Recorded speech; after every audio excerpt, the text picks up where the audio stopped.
किसी गांव में रमेश नाम का एक चतुर किसान अपनी पत्नी सुधा के साथ छोटे से घर में रहता था। रमेश के पास खेत का एक छोटा सा टुकड़ा था जिसमें वह फसल उपजाकर अपने परिवार का पालन पोषण करता था। रमेश बुद्धि का बड़ा ही तेज था। वह आसमान में देखकर बता देता था कि आज बारिश होगी या नहीं। इसी कारण गांव के सभी लोग उसकी इज्जत करते थे। तब एक दिन रमेश अपने खेत में हल चला रहा था।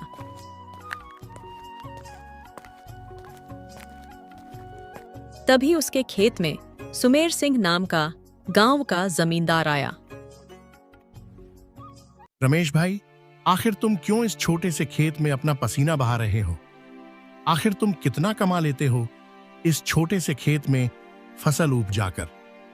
मैं तो कहता हूं तुम अपनी जमीन मुझे बेच दो और मेरे यहां काम पर लग जाओ। मैं तुम्हें इस खेत की अच्छी कीमत भी दे दूंगा और मजदूरी में तुम्हें 200 रुपए दूंगा। जमींदार का खेत रमेश के खेत से जुड़ा हुआ था, इसलिए जमींदार रमेश की जमीन को किसी भी तरह से हथिया लेना चाहता था। लेकिन रमेश अपनी जमीन किसी को नहीं देना चाहता था।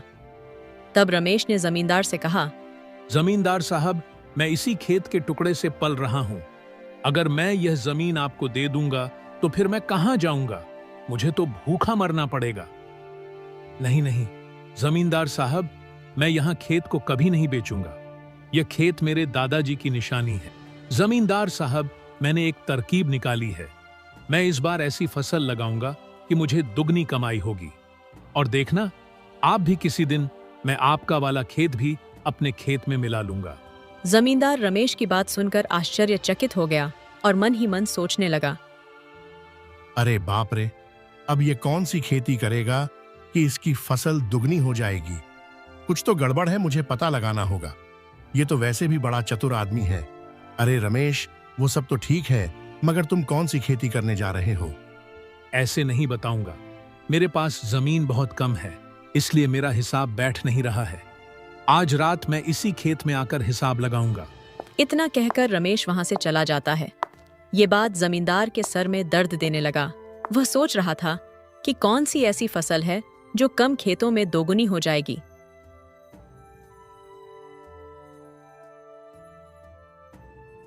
मुझे रमेश के घर जाकर पता लगाना पड़ेगा। मैं अब भी उसके घर जाता हूं।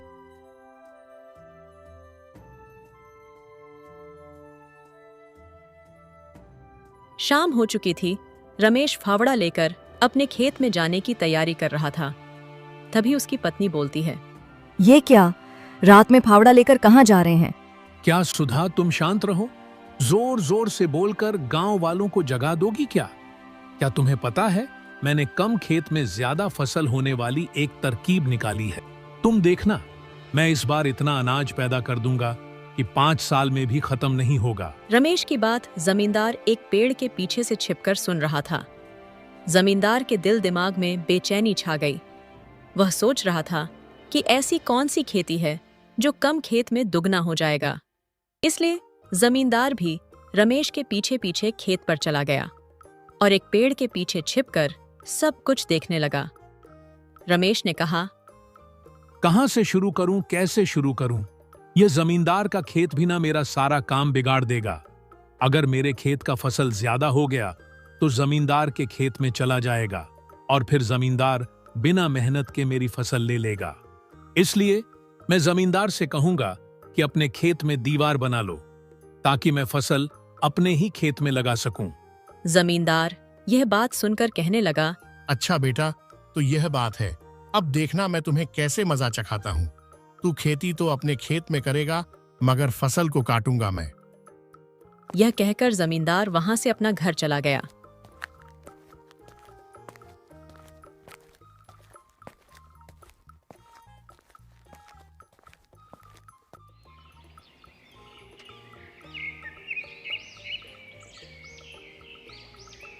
अगले दिन सुबह होते ही रमेश जमींदार के घर गया। जमींदार साहब, मैं आपके पास ही आ रहा था। मुझे एक जरूरी बात आपसे करनी। हाँ, तुम कोई भी जरूरी बात मुझसे कहो। लेकिन मैं अपने खेत में दीवार खड़ी नहीं करूंगा। ठीक है, बात खत्म। तुम जाओ अपने घर, मुझे और बहुत से जरूरी काम करना है। लेकिन जमींदार साहब, मैंने तो आपसे ऐसा नहीं कहा। फिर आप मुझसे ऐसी बातें क्यों कर रहे हैं? हाँ, पता है मुझे, तुम मुझसे यही कहना चाहते हो क्योंकि तुम्हारे पास खेत भी कम है और तुम्हारी दुगनी फसल का हिसाब तुम्हारे वह छोटे से खेत में नहीं बैठ रहा है, इसलिए तुम मेरे पास आए हो। रमेश वहां से अपने घर वापस चला गया। फिर रात हुई तो जमींदार फावड़ा लेकर अपने खेत पर जाने लगा। अब देखना मेरा कमाल। मैं अपने खेत की मेड़ को काटकर आगे बढ़ा देता हूं ताकि रमेश को पता ना लगे और वह मेरे खेत में भी फसल लगा देगा और मुझे भी इसका लाभ मिल जाएगा। इतना कहकर जमींदार रात भर अपने खेत में काम करता रहा और अपने खेत की मेड़ को आगे बढ़ा दिया।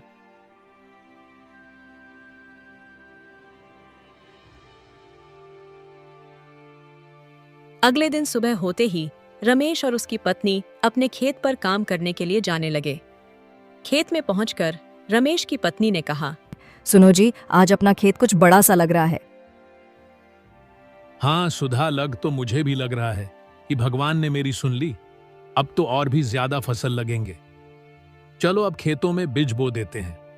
अब रमेश और उसकी पत्नी मिलकर दोनों फसल की बीज बोने लगते हैं। वे दोनों पूरे खेत में बीज बोने के बाद फसल होने का इंतजार करने लगते हैं। इसी तरह कुछ महीने बीत गए। जब फसल तैयार हुई तो वह धान की फसल थी। पूरा खेत धान की फसल से भर गया। जब फसल काटने की बारी आई तब जमींदार ने रमेश से कहा,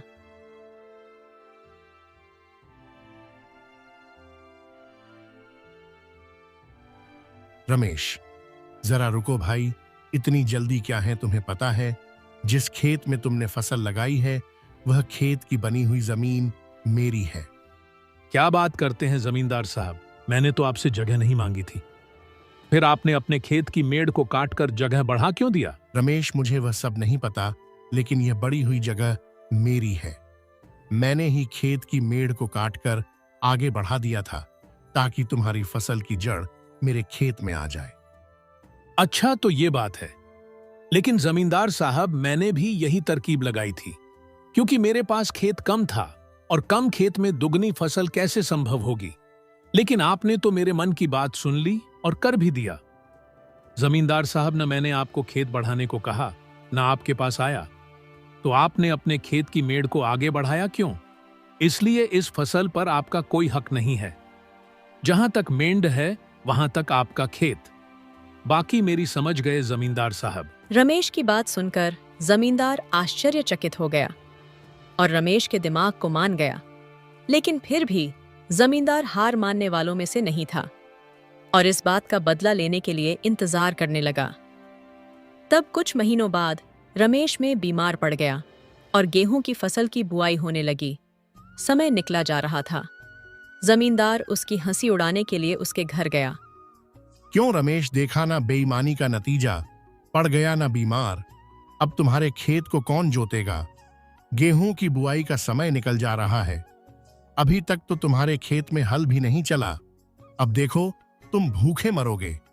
तुम्हारे पास खाने के लिए अनाज भी नहीं होगा। मालिक, मैं क्यों भूखा मरूंगा?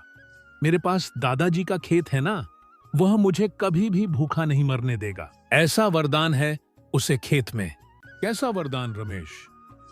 मैं क्यों बताऊं आपको, आप जाओ यहां से। रमेश की आश्चर्यजनक बात सुनकर एक बार फिर जमींदार के सर में दर्द हो गया। जमींदार रमेश के घर से गया तो सही, मगर बाहर जाकर वह एक पेड़ के पीछे छिप गया और शाम होने का इंतजार करने लगा। जब शाम हुई तो दोनों पति पत्नी आपस में बात करने लगे। रात में रमेश की पत्नी ने पूछा, सुनो जी, दादाजी हमें ऐसा कौन सा वरदान देकर गए हैं जो हमें भूखा नहीं मरने देगा और अभी तक तो हमारे खेत में हल भी नहीं चला है? फिर ये सब क्या है? अरे तुम जोर जोर से चिल्लाओ मत, ये बात गोपनीय है। अगर कोई सुन लिया तो हमारा राज सबको पता चल जाएगा और हमारा सारा काम बिगड़ जाएगा। अब ध्यान से सुनो। हमारे खेत में दादाजी ने सोने से भरा एक मटका छुपा दिया था जिसे हमने खोद कर निकालना है, इसीलिए मैंने अभी तक अपने खेत की जुताई नहीं की। क्या करूं खेती करके जब इतना सारा धन मिल ही जाएगा तो। अच्छा बेटा, अब तू देख, आज रात को ही तेरे खेत से सारा सोना निकाल लूंगा, फिर देखता हूं कैसे तू जिंदा रहता है और क्या खाता है। फिर क्या था, जमींदार रात को ही रमेश के खेत में फावड़ा लेकर पहुंच गया और पूरा खेत खोदने लगा। इस तरह से खेत खोदूंगा तो मटका कभी नहीं मिलेगा। ऐसा करता हूं कि हल से पूरा खेत ही जोत देता हूं, फिर आसानी से मुझे मटका मिल जाएगा। फिर जमींदार ने हल चलाकर सारा खेत जोत दिया, पर कोई मटका नहीं मिला। जब रात बीती और सुबह हुई तो जमींदार गुस्से में आकर रमेश के घर गया।